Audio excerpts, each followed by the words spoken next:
El día de hoy vamos a continuar la serie Ambición Santa. Hace muchísimos años atrás, cuando todavía era un aprendiz para pastor, mi pastor mandó a dos aprendices, un hermano llamado Johnny, que ahora es pastor allá en Oxapampa, y mandó a mi persona a visitar a un varón que nos había visitado a la iglesia. Él había sido un dirigente del SUTEP y nos había visitado, y mi pastor había congeniado bien con él. Él era el vecino de una hermana que lo había invitado a la iglesia, y juntos un día de semana sacamos cita con él y llegamos a su casa. Una persona muy amable, una persona muy versada, estudiada, intelectual, y nos recibió allí, conversamos todo y le hablamos acerca de Jesús. Él se emocionó muchísimo el hecho de que lo habíamos visitado. Y en el momento en que nosotros lo visitamos y en el momento que nosotros conversamos con él, él sacó también de sí algunas palabras que nosotros empezamos a escucharlo y nos miramos con el hermano que habíamos ido a este lugar. Él dijo: porque ustedes me han visitado, yo los voy a visitar la próxima semana a la iglesia y voy a poner todas mis facultades para servir al Señor. Dios me necesita, dijo. Dios necesita mi sabiduría, Dios necesita mis destrezas como sindicalista, Dios necesita mi arrojo, porque yo no le tengo miedo a nadie. Dios me necesita completamente y yo voy a ir ahí porque solo Dios me necesita. Con el otro aprendiz nos miramos y queríamos, ¿quién le dice, tú o yo? No nos atrevimos a decirle nada. Él todavía no era un hijo de Dios, no era un cristiano, no entendía las cosas. Y no nos atrevimos a decirle: oye, Dios no te necesita para nada. Tú estás necesitado de Dios y hasta ahora no te has dado cuenta. Esa es nuestra historia. Pero como él no podía entender, fuimos lo más prudentes necesarios y solo le escuchábamos o le dijimos: entonces el domingo lo esperamos. Suena grotesco cuando una persona se autoexalta. Es un poco tedioso escuchar a una persona cuando se trae las luces del escenario enfocadas solamente en él. Agota, cansa, aburre. Es un poco tedioso y grotesco cuando una persona está buscando su propia autoexaltación. Entre los seres humanos rápidamente esa persona puede ser un antipático. Pero cuando nosotros miramos hacia la persona de Dios, esta es su máxima aspiración, su autoexaltación. No hay una criatura más buena que Él. No hay una criatura que pueda ser más excelsa, más sublime, más bondadosa y más amorosa que la persona de nuestro Dios. Y cuando Él se autoexalte, cuando Él busca su autoexaltación, está buscando y desplegando una de las virtudes más altas, si no diría la principal de las virtudes, para atraer honra a su propio nombre. Porque cuando Dios resplandece, no solamente se honra, sino que a su vez también nos beneficia a cada uno de nosotros. Cuando el hombre busca autoexaltación, suena grotesco, porque el hombre no ha sido hecho para ser autoexaltado. Esa es la triste historia de la humanidad, que cuando Satanás mostró al hombre el árbol de la ciencia del bien y del mal, le dijo: vas a ser como Dios. Y prácticamente hay unas líneas que no salen. Le dijo prácticamente: no vas a necesitar para nada a Dios, tú serás Dios. Esta era la propia ambición de Satanás, y esta misma ambición se la contagió al ser humano. Hoy vemos una sociedad autoexaltada. En el tiempo de los griegos, el orgullo, la autoexaltación era una virtud y la humildad era algo grotesco. En el reino de los cielos, la humildad es el principio rector del reino de los cielos y el orgullo más bien es lo grotesco. Las cosas en Jesús son al revés. Y necesitamos entender claramente que cuando Dios resplandece, no solamente se trae honra, sino que a su vez también todos nos beneficiamos. Es por eso que Dios busca como su más alta aspiración resplandecer, ser honrado Y nosotros, la iglesia, somos promotores de hacer que esa honra se dé a conocer. Todo lo que hagamos, decíamos la serie anterior antes de esta, bebamos o comamos o hagamos alguna otra cosa, siempre tiene que ser hecho para promover la gloria del Señor. Por ejemplo, hay una persona en la vida que puede ser una persona irresponsable, un mujeriego, tal vez un borracho. Todo el mundo sabe que ese pata le saca la vuelta a su mujer. Todo el mundo del barrio, las amigas de la señora lo saben, ya nadie lo comenta, ella lo sabe también y ha aprendido a convivir así. Hay tristeza en su corazón, hay dolor en su corazón. El hogar no es feliz, hay tensión. Ella intenta reclamarle, él la ignora, él la desprecia, ella clama por un poco de atención, se siente que compite, pero la vida lleva de esa manera. De pronto, Dios tiene misericordia sobre él. Alguien le habla, sus sentidos son destapados, puede entender las cosas, Dios lo sella con su espíritu y las cosas empiezan a cambiar de otra manera. Pasa el tiempo y él empieza a ser transformado en lo profundo de su corazón. Ahora el mundo lo conoce, Dios ha empezado a resplandecer en él, algo ha cambiado.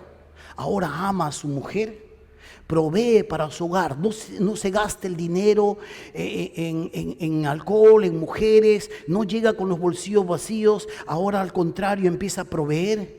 Hay cosas que han empezado a cambiar en su hogar. Los hijos ya no ven llorando a la mamá en silencio, en tristeza. Los hijos ya no están tensos. La cosa ha empezado a cambiar.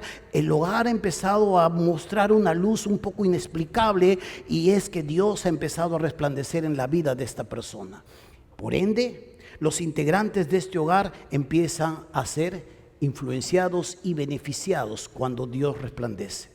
Empiezan a suceder cosas como que él empieza a guiar a su mujer, empieza a guiar a sus hijos, los protege, les provee, les enseña, y todo esto empieza a conocerse.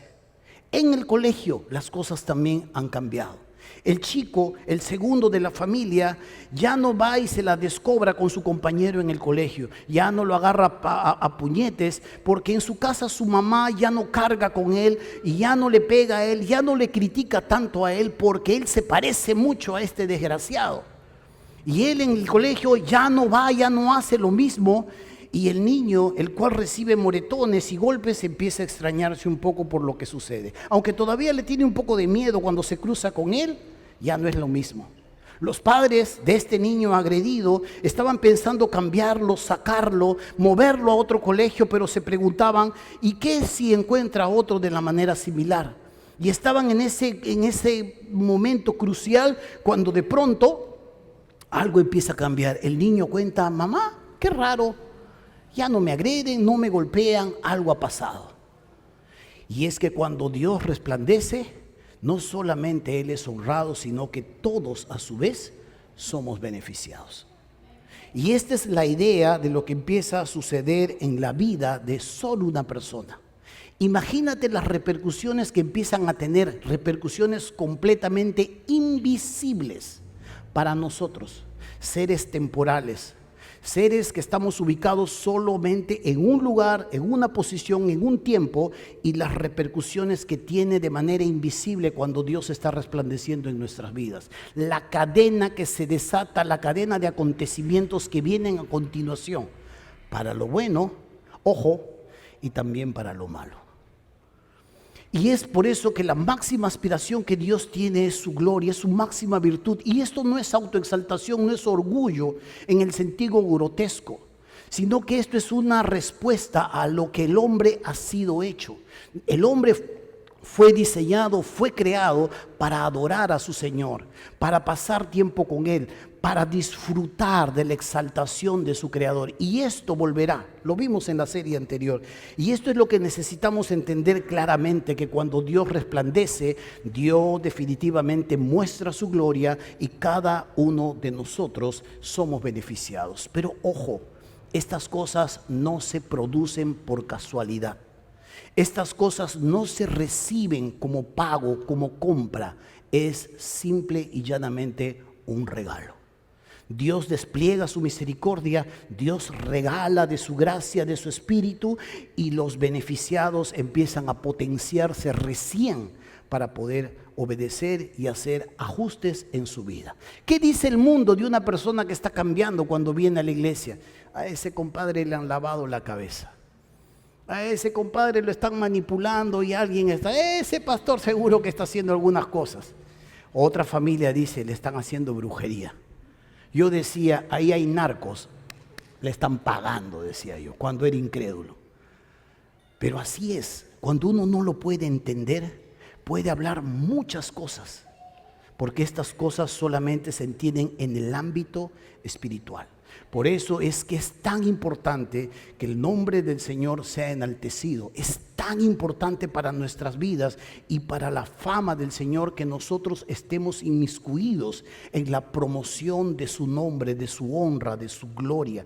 Y es una de las máximas aspiraciones y ambiciones que podríamos nosotros tener como hijos que hemos sido rescatados. Por eso es que la semana pasada, cuando iniciamos esta serie, hablábamos un poco de algo que Dios empezó a enseñarnos hace mucho tiempo atrás. La iglesia de Puente Piedra era una iglesia grande, era una iglesia que todos nosotros conocíamos. Yo vengo de otro lado, vengo de Los Olivos. Ahí congregaba yo en otra iglesia y nosotros sabíamos, como parte de la misión bíblica bautista, que había una iglesia en Lima que estaba creciendo, que estaba avanzando, que se estaba expandiendo. Y todos nosotros lo sabíamos. Mi pastor me envió con otros aprendices a ser capacitados en una conferencia que estaba dando la iglesia de Puente Piedra. Lo sabíamos hasta que nosotros nos enteramos en uno de los seguimientos que le estábamos haciendo que estaban intentando comprar un terreno. Hasta ahí nomás le seguimos el paso.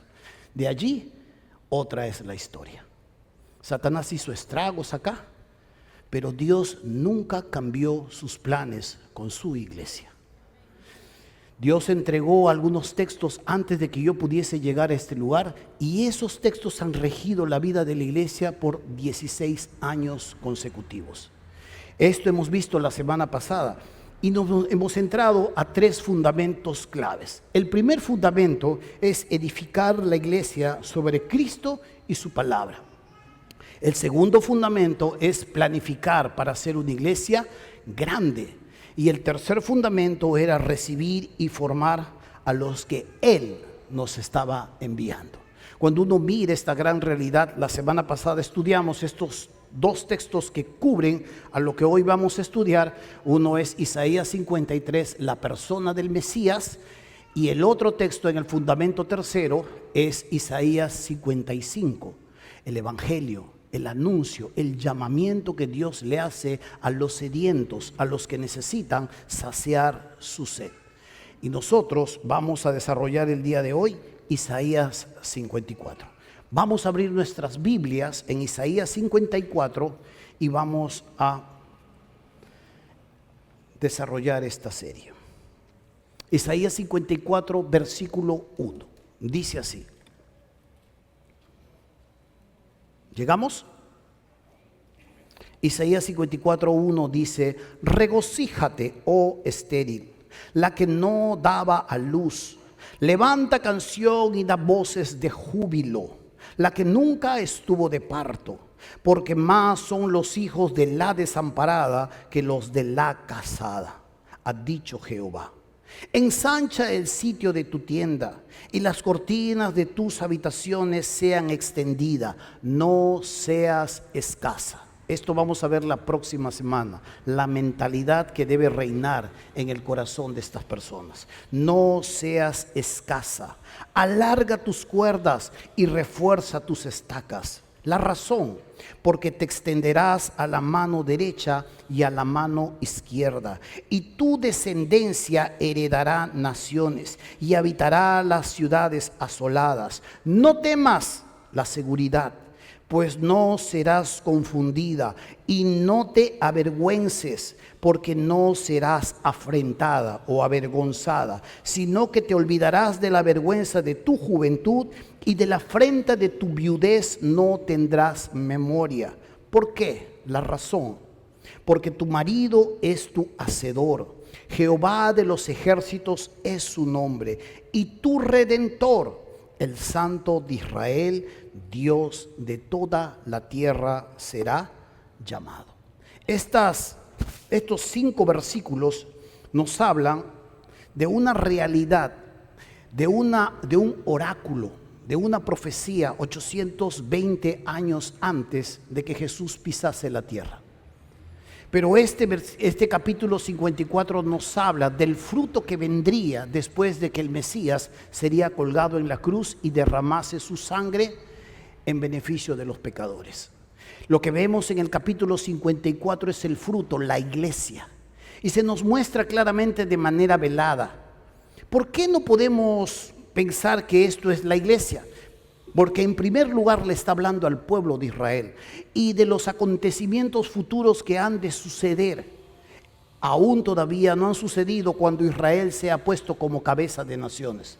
Pero esto también se aplica a la iglesia. ¿Cómo no la podemos encontrar? Porque la iglesia en el Antiguo Testamento era un misterio. No se podía entender, no se podía comprender, no era nombrada. Dios la había escondido.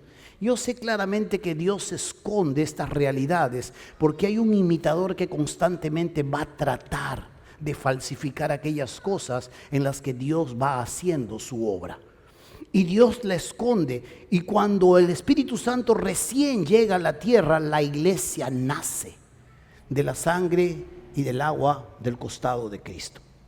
Cuando uno mire esta gran realidad, uno puede aplicar, al igual que Pablo en Gálatas capítulo 4 versículo 27, esta misma porción para lo que es la iglesia. Y se nos muestra 3 llamados en esta versión que hoy día vamos a estudiar.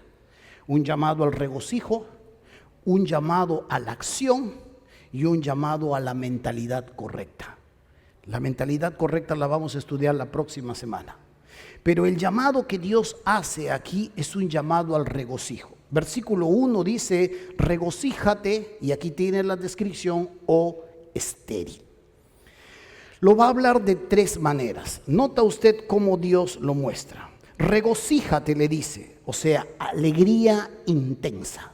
Aquí habla de una alegría intensa.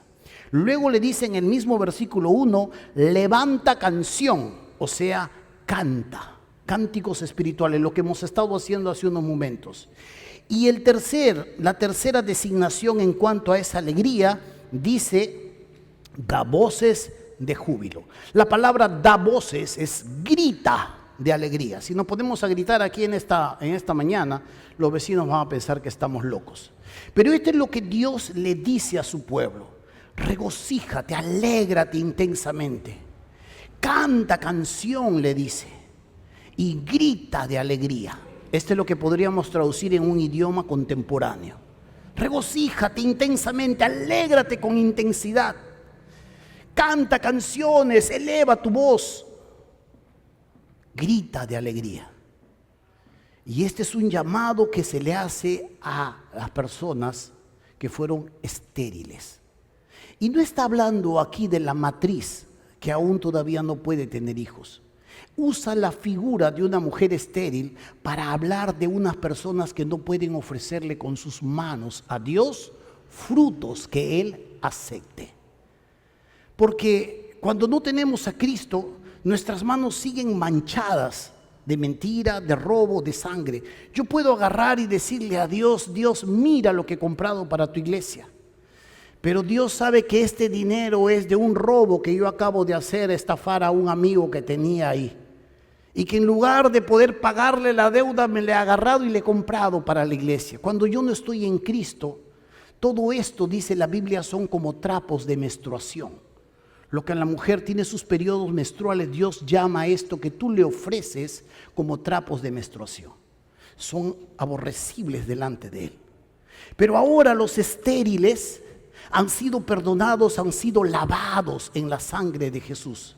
Ahora los frutos que ellos pueden entregarle a su Señor valen. Ahora las canciones que ellos pueden cantar a su Señor valen. Son sacrificios salidos de labios. Él las acepta, se goza. Las oraciones que su pueblo ahora le hace, los que antes eran estériles, son como incienso agradable delante de sus narices, dice. Es como ¡pac! destaparle un perfume en sus narices y él gozarse de ese aroma fragante que se destapa delante de él. Esto es las acciones ahora de su iglesia. Y esta es una de las razones de por qué los hijos de Dios tienen que cantar, elevar canciones, dar gritos de alegría y a su vez también estar llenos de esta alegría intensa en sus corazones. Porque antes estaban muertos y ahora están vivos. Antes andábamos como ciegos, dice, palpando y cayéndonos en hoyos, y ahora lo podemos ver. Ahora podemos darnos cuenta. Y esto, como le dije, se recibe no por asistir a una iglesia, se recibe como el regalo de la misericordia que Dios despliega sobre todos aquellos que entienden su condición delante de Él. Yo pecador. Y esta es la hermosa razón y esta es la hermosa verdad de que cómo se acabó la vergüenza, la ausencia de frutos, la que no daba a luz, la que no estuvo de parto, la que no pudo ofrecer, nos muestra aquí como una figura de una mujer que no ha podido entregar hijos. Se nos muestra de esta manera, infructíferos, pero se nos muestra también claramente que Dios ha pasado por alto todas estas cosas y las ha lavado en la sangre de su Hijo Jesucristo. ¿No tiene usted que gozarse por eso? Es por eso que cuando Dios resplandece en medio de nuestras vidas, no solo Dios es honrado, sino que a su vez también nosotros somos beneficiados. Nuestras vidas empiezan a acomodarse. Nuestra familia empieza a adquirir nuevos matices. Nuestros hábitos pecaminosos que no solo nos dañaban a nosotros, dañaban a otros, empiezan a bajar en intensidad e en influencia. Y conforme vamos creciendo y vamos avanzando, nuestras vidas adquieren un nuevo sentido. Y somos llamados, por tanto, a compartir esa ambición santa que Dios tiene de autoexaltación, de exaltar el nombre de nuestro Señor. Porque cuando Él resplandece en la vida de otros, su nombre es exaltado y nosotros somos beneficiados. Hermanos míos, ¿tiene alguna realidad hoy en su vida por la cual hay que cantar? ¿Cómo era su vida antiguamente? ¿Quién era usted? Yo podría contarle un montón de historias en cuanto a mi propia vida. Usted también tiene una historia. Y Dios las ha lavado, Dios las ha limpiado y Dios lo ha encaminado hacia una nueva vida. El Hijo de Dios que desperdicia este regalo que Dios le da, sufre, no por Dios, sino por sus propias decisiones, las consecuencias de no disfrutar de Él y de tener una óptica hacia otro lado en lugar de mirar a Dios. Por eso es que el Señor nos llama, nos invita a dejar el ilimitado reino del yo para unirnos al ilimitado reino de los cielos. Y es aquí donde nosotros necesitamos entender claramente esta invitación para ir tras lo que Él nos está enseñando. ¿Cuál era nuestra situación? ¿Cómo estaba nuestra familia antes de que Dios tocara nuestras vidas? ¿Cuál es el dolor que tú pasaste? ¿Qué preguntas surgieron en tu corazón?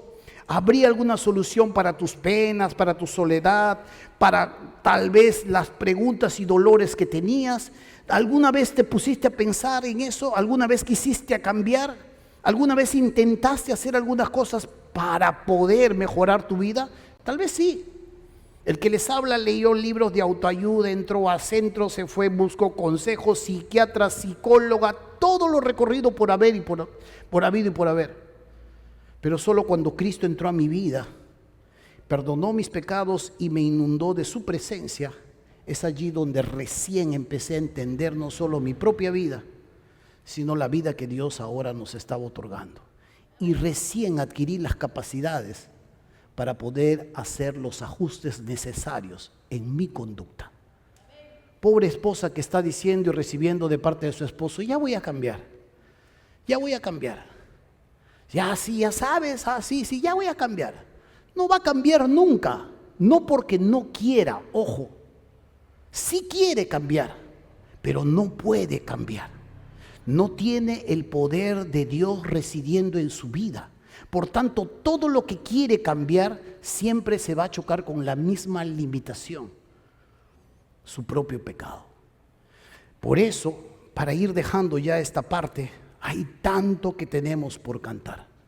Hay tanto de lo que tenemos que alegrarnos. Hay tanto de lo que tenemos que gozar.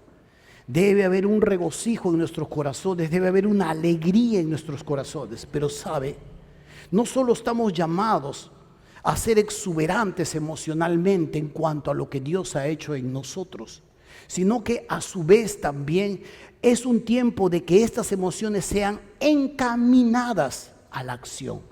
Por eso es que lo que Dios nos dice de pronto en cuanto a esa ebullición emocional, también hay un llamado de parte de Dios a tomar acciones concretas. Y esta es la segunda parte que quiero que usted lea conmigo. El versículo 2, Dios le llama a este pueblo y nos llama a nosotros a tomar y hacer algunas acciones concretas. Dice así: ensancha el sitio de tu tienda y las cortinas de tus habitaciones sean extendidas. No seas escasa, alarga tus cuerdas y refuerza tus estacas. Note estas 4 palabras claves. Note estos 4 verbos que llaman a la iglesia, que llaman al Hijo de Dios a tener una ambición santa, a aspirar a más, a aspirar a lo grande, a aspirar a algo que va más allá de sus fuerzas, que va más allá de sus capacidades y que solo Dios puede producir. Pero que el hombre, la iglesia, tiene que hacer los ajustes necesarios para que esto suceda. Porque en esto, siempre me voy a cansar, hay personas que se diferencian: los espirituales y los espiritualistas. Los espiritualistas dicen: Señor, por favor, ya no permitas que yo esté tomando borracho y esté dando vergüenza en la calle. Señor, por favor. Y ahí ora. Está esperando que Dios baje con su varita mágica y ¡puc!, le toque en la cabeza. Ya no tengo ganas de tomar. Ya no voy a tomar. Ya, uy, mira cómo me ha pasado las cosas. Esos son los espiritualistas. Los espirituales son los que le oran al Señor: Señor, por favor, dame las fuerzas para ya dejar de tomar, para ya alejarme. Y hace algo al respecto. Se aleja de estas personas que continuamente le inducen al vicio. Hace ajustes en su vida. Este es el que ora y toma medidas a continuación. El espiritualista está esperando que suceda algo mágico, donde él no tiene responsabilidad. Todos los demás tienen responsabilidad. En mí tiene que suceder algo mágico. El espiritual cree en Dios, le ora a Dios, pero hace los ajustes necesarios para que eso sea una realidad en su vida. Amén. Es por eso que cuando nosotros miramos aquí esta realidad de ensanchar, de gritar, de prorrumpir en júbilo, Dios dice: muy bien, esas emociones ahora tienen que ser encaminadas a pasos concretos, porque yo te voy a hacer crecer. Entonces tienes que hacer los pasos concretos para que esto suceda. Dice así: ensancha el sitio de tu tienda. Las cortinas de tus habitaciones sean extendidas. Alarga tus cuerdas y refuerza tus estacas. Acá Dios está usando ya no la figura de una mujer estéril. Está usando la figura de los beduinos, aquellas personas nómades que recorrían el desierto con sus carpas. Una semana podían estar aquí con sus animales y dado el pasto que se acababa o se agotaba, levantaban su carpa y partían hacia otro lugar. Está hablando de carpas. Pero este beduino, cuando veía crecer la familia, porque caminaban no solo con sus esposas, sino con sus concubinas, cuando veía crecer la familia, tenía que hacer algo al respecto, porque todos ya estaban apretados en la carpa. Entonces lo que tenía que hacer era añadir más pieles de cabras, porque con eso construían, añadir más pieles de cabras para coserlas y hacer que la casa sea más grande.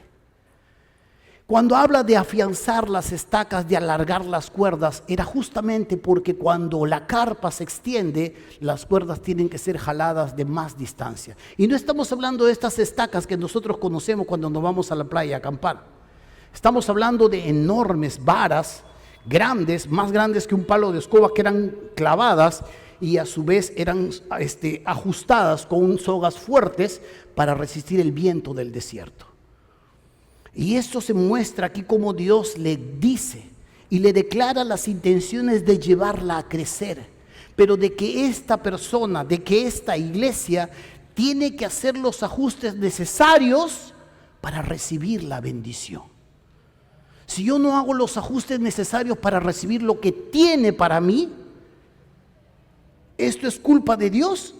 Hay personas que se van a poner a llorar y le van a culpar a Dios y le van a señalar a Dios o a la iglesia, pero no son capaces de hacer los ajustes necesarios para que la bendición caiga sobre sus vidas.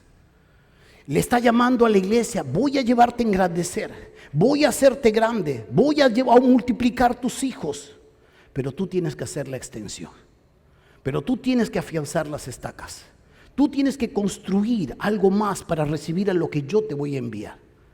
Y aquí se puede hablar, y aunque a veces no congeniar, entre la soberanía de Dios y la responsabilidad humana. El hecho de que Dios tome nuestras vidas, el hecho de que Dios cambie nuestras vidas, nos visite, no nos exenta de las responsabilidades que debemos tener como seres humanos. ¿Sabe, hermano mío? En este lugar nosotros podríamos decir: vamos a meter más gente, vamos a meter más sillas. Pero de pronto de aquí justo hay una persona que es de defensa civil, pero es cristiano y está entre nosotros, y mira que el pasadizo está sin escape, las puertas de escape todas están atiborradas, y luego se acerca y luego me dice al final del culto: pastor, me dice, si ustedes siguen metiendo silla, en cualquier momento viene defensa civil y les va a cerrar el lugar. No solo les va a poner una multa, no solo les va a llamar la atención, les va a cerrar el lugar porque esto es peligroso. Nosotros en este lugar tenemos un aforo y no podemos permitir más personas por más que quieran. ¿Tú crees que Dios tiene un aforo para todos aquellos que Él desea que se salven? No. Dios no va a limitar su crecimiento. Los que limitan el crecimiento no es Dios. Los que limitan el crecimiento es la mentalidad de las personas. Hasta ahí nomás ya, suficiente. ¿Para qué magia? Ya estamos haciendo las cosas bien. Deberíamos, en lugar de construir, en lugar de hacer esto, deberíamos enfocarnos en los pobres, o deberíamos restaurar a las personas que por aquí o por acá están sufriendo. Dios no se limita. Y cuando Dios nos enseña esta gran realidad, nos invita a unirnos a esta ambición que Él tiene.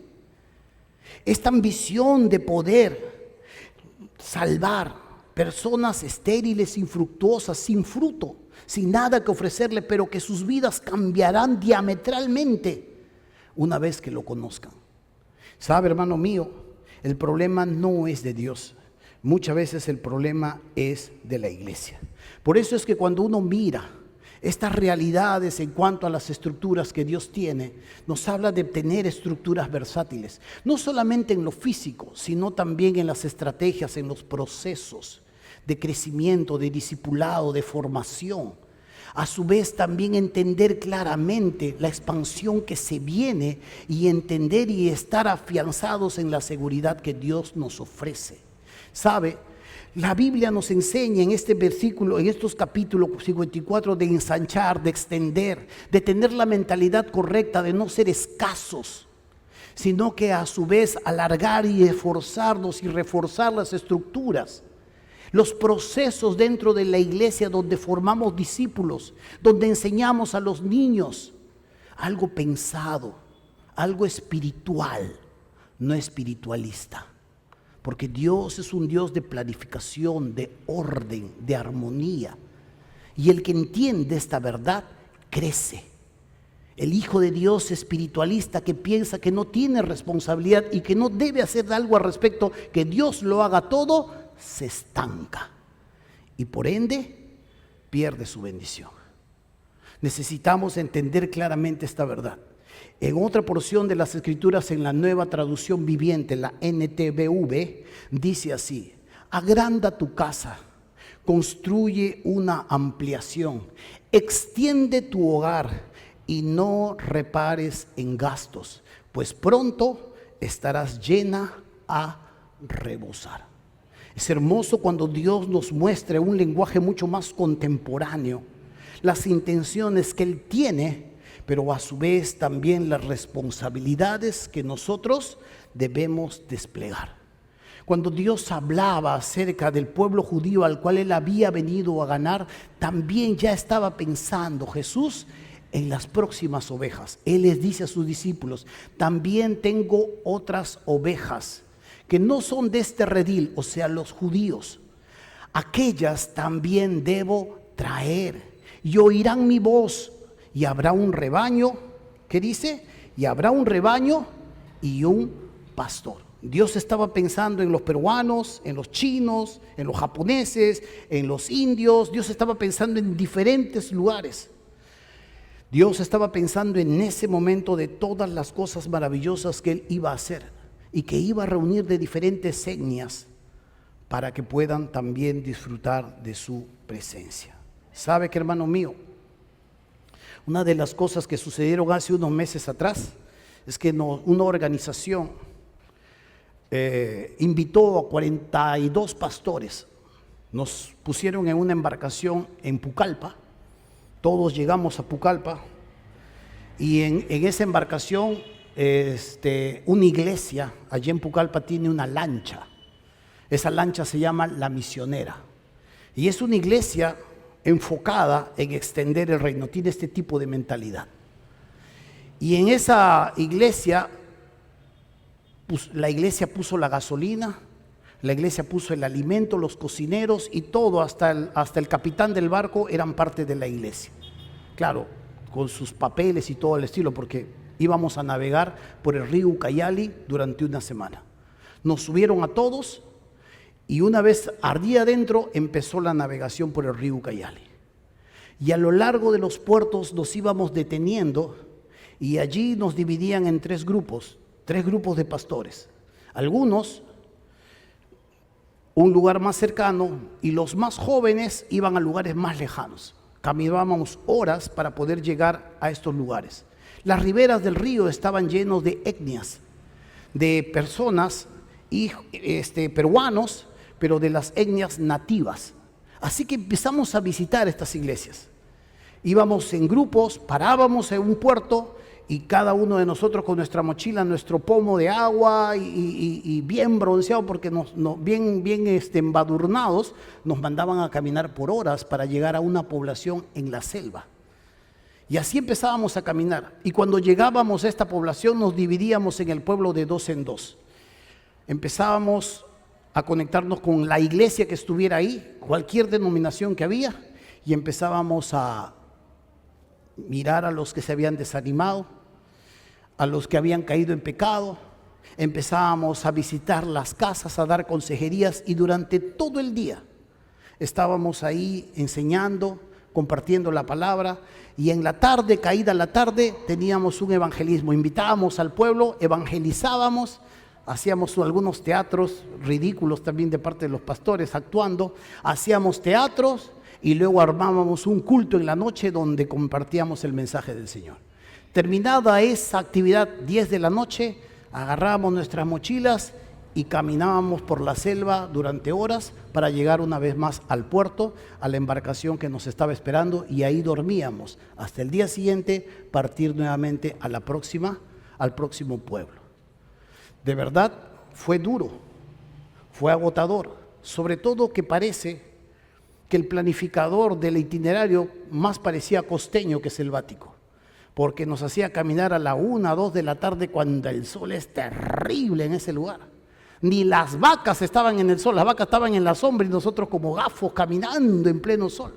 Casi nos desmayábamos. Pero tuvimos que reclamar un poco para que hoy cambie el itinerario, porque nos están matando. No, ya no estamos disfrutando del Señor, sino estamos siendo torturados. ¿Qué hemos hecho? O este hombre no era de la costa o este hombre tenía algo contra los pastores. Bien hecho, decía. Pero la cuestión que sea de una u otra manera, disfrutábamos del servicio al Señor que le estábamos dando. Y algo más profundo, empezamos a conocer de primera mano todo lo que sufre un misionero y todas las limitaciones que hay que no se encuentran dentro de la ciudad. Todas estas cosas que nosotros podemos disfrutar y que podemos gozar y que podemos nosotros con comodidad cantar al Señor, prender la luz, y si hay algo que hacer, compartir o comprar, no hay nada ya. Desde la Coca-Cola que queríamos comprar en el fondo, que no había ni siquiera un pomo de agua. Todas estas necesidades tuvimos que experimentarla de primera mano para entender claramente cuánta necesidad hay y cuánto hambre hay encima por la palabra del Señor. ¿Sabe, hermano mío? Esta es una de las realidades que nosotros necesitamos cada día internalizar. Y si nosotros vamos a unirnos a lo que Dios está haciendo, necesitamos entender claramente que esto será una realidad para la vida de esta iglesia. Dios tiene planes en la iglesia de Puente Piedra. Y estos planes no han llegado conmigo. Estos planes simplemente me lo traspasaron a mí para la siguiente etapa que Dios tenía para con esta iglesia. En algún momento cuando yo me vaya de este lugar y Dios levante un nuevo siervo, los planes de Dios van a continuar con el próximo siervo. Acuérdate. Y tú ni me extrañarás a mí y yo tampoco te extrañaré. Por si acá me voy vengando.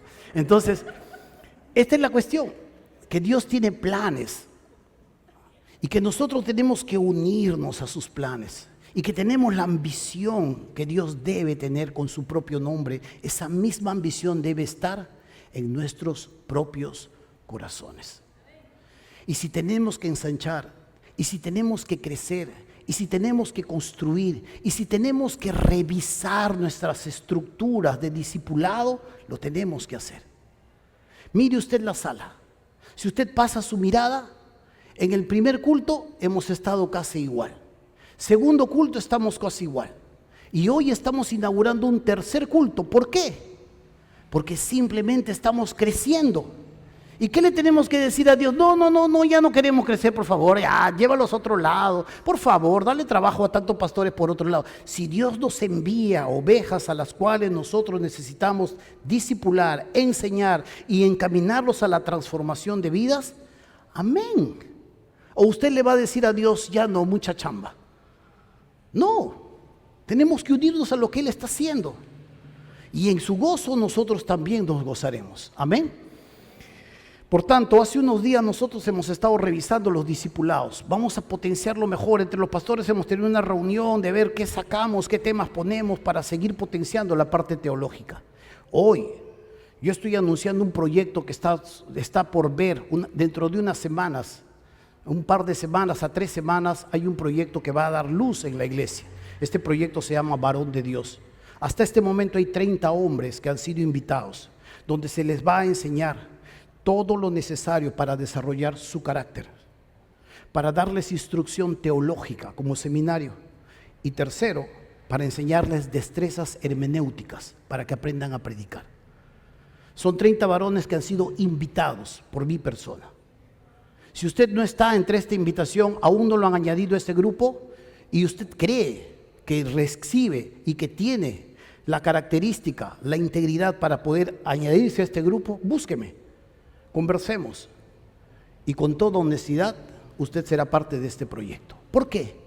Porque sabemos que ya no tenemos más líderes, porque sabemos que las otras camadas que vienen atrás no están todavía a la altura, y que necesitamos levantar nuevos siervos, necesitamos levantar nuevas siervas, porque si no, nos quedamos. La ola pasa y nos perdemos. Esto nosotros lo hemos experimentado hace muchos años atrás. Yo estoy recordando algunas cosas que sucedieron 17 años atrás en mi iglesia, en la iglesia de Palmas Reales. Y estábamos en el primer culto rebosando, segundo culto rebosando, y nos acercamos y le dijimos: pastor, es tiempo de abrir un tercer culto. ¿Tú crees? Sí, pastor, es tiempo. ¿Dónde vamos a meter?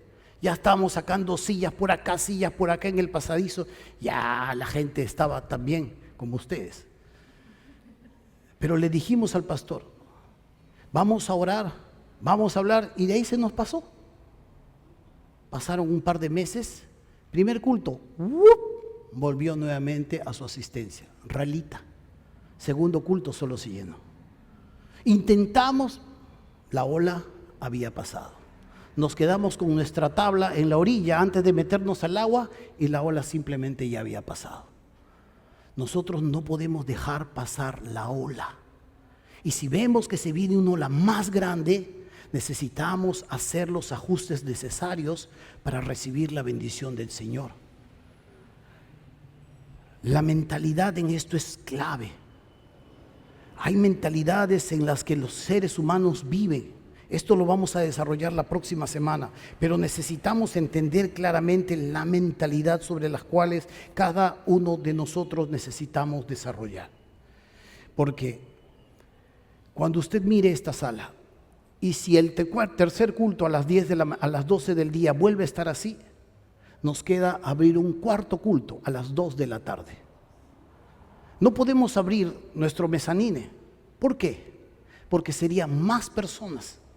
Y nuestras instalaciones a la mano derecha, el edificio y los lugares que estamos allí en la sala, están topados. Cada uno de ustedes tiene muchos hijos más bien encima. Entonces todo esto está topado. Está topado. ¿Qué vamos a hacer con más personas cuando llegan con más hijos? ¿En dónde los vamos a meter? ¿Cómo los vamos a instruir también a ellos? O hacemos esterilidad forzada, o hacemos algunos ajustes para que esto siga creciendo. Construir nuestro mezanine aquí es meternos a un suicidio. Y necesitamos construir nuestro edificio. Funcional, sencillo, como nosotros tenemos nuestra sala. Sencilla, que simplemente nos sirva para congregar. Y construir un edificio no de lujo, ni con aire acondicionado, ni nada, porque en la discoteca usted no tenía aire acondicionado. Sudaba, bailaba, se cansaba y se iba a su casa y dormía. Adoramos al Señor, aprendemos del Señor, crecemos en el Señor, avanzamos en el Señor y vemos vidas transformadas. Amén.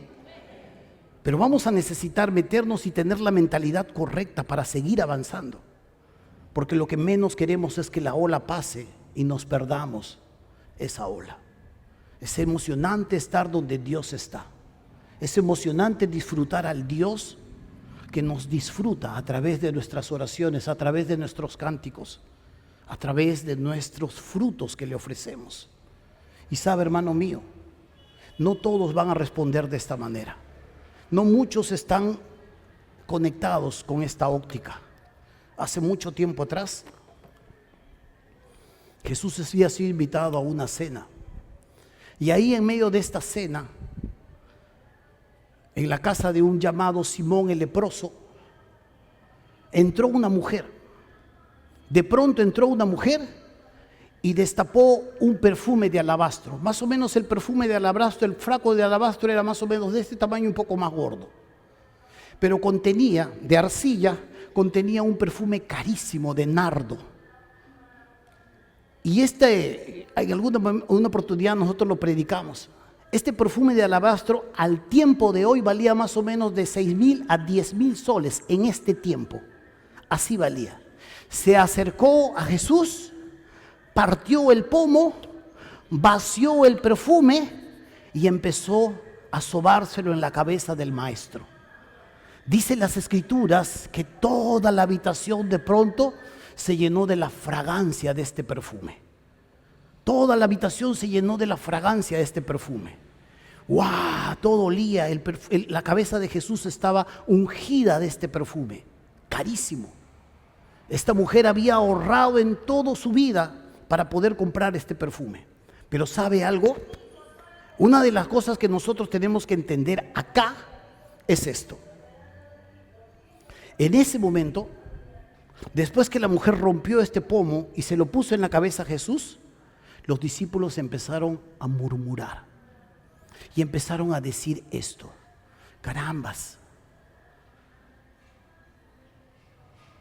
si el precio de este perfume lo hubiéramos ahorrado, tendríamos para darle de comer a los pobres. Podríamos darle de comer a los pobres. La misma gente de Jesús. Juan nos cuenta un poco más acerca de esto. Judas era el promotor más de esto. Y él decía, si no hubiéramos gastado tanta plata, ¿cuántas obras se podrían hacer? ¿Cuántas cosas beneficiarían a otros? Jesús, sabiendo la intención de ellos, les dijo, dejen de molestarla. A los pobres siempre van a tener con ustedes y van a tener la oportunidad de hacerles el bien de su propia iniciativa. Pero esta mujer ha decidido hacerlo y me ha preparado para mi sepultura. Era una señal de lo que Dios estaba haciendo en la vida de este padre. Jesús no escatimó ni le dijo, mujer, deja ahí nomás, ¿cómo vas a gastar tanto? Jesús recibió ese sacrificio que esta mujer probablemente había ahorrado durante tanto tiempo y fue y compró este perfume. Y lo recibió ese sacrificio de la mano de ella. Mientras los otros empezaron a criticar y a decir, ¿cómo vamos a gastar tanta plata? ¿En Jesús? No te pases. ¿En Jesús? No, pues, si hay tantas necesidades que tenemos que atender. Esta es la óptica correcta. Por eso es que cuando Él resplandece, Él no solamente es honrado, sino que a su vez también nosotros somos beneficiados. Una de las cosas que nosotros vemos es que hay personas que así van a opinar. Lastimosamente no nos podemos mover con todos. Nos vamos a mover con los que se quieren mover. Y no vamos a permitir que los que no quieran moverse nos inmovilicen en el camino. No lo vamos a permitir. Nos vamos a mover con todos los que se quieren mover. Y con los que no se quieren mover, igual, vamos a amarlos, pero no vamos a permitir que nos inmovilicen. Jesús decidió que esta mujer tenía que hacer algo al respecto y está bien, dijo. La cuidó y la protegió. Pero hay algo que yo quiero que usted mire acá. Judas tenía una rajadura en su corazón. ¿Sabe cuál es esa rajadura? Codicia. Codicia. Y por la codicia, dice Juan, porque él agarraba de la bolsa, como era el tesorero, como él agarraba de la bolsa, empezó a criticar de cómo vamos a desperdiciar tanta plata. Satanás tomó esa rajadura en su corazón y lo llevó hasta la destrucción, a ahorcarse, a autoeliminarse. Vendió a su maestro por 30 piezas de plata. Lo vendió a su maestro. Podía haber sido Pedro, podía haber sido Natanael. Fue el que tenía la rajadura en su corazón. Cuidado, hermano, cuidado, hermana. Esa rajadura se puede estar haciendo grande. La amargura en tu corazón, el enojo, el resentimiento, las críticas. Cuidado, hermanito mío. Cuidado, hermanita. Cuidado. Si Satanás sabe que hay esa rajadura en tu corazón, te va a destruir. Y si esta iglesia no entiende esta gran realidad, nos va a destruir. Va a intentar pararnos por segunda vez. Y no podemos permitir esto. Vamos a tomar la ola como viene, vamos a agarrar nuestra tabla, nos vamos a subir a la ola, la vamos a surfear y vamos a disfrutar no solo del Señor, sino del tiempo hermoso que también se nos dará en nuestras vidas. Amén. Hermano mío, le invito a unirse, a dejar el limitado reino del yo para unirse al ilimitado reino de los cielos. Que Dios madure este mensaje en su corazón y que Dios les permita la misericordia necesaria para que sus ojos sean abiertos y puedan visualizar más allá de este tiempo. Vamos a orar.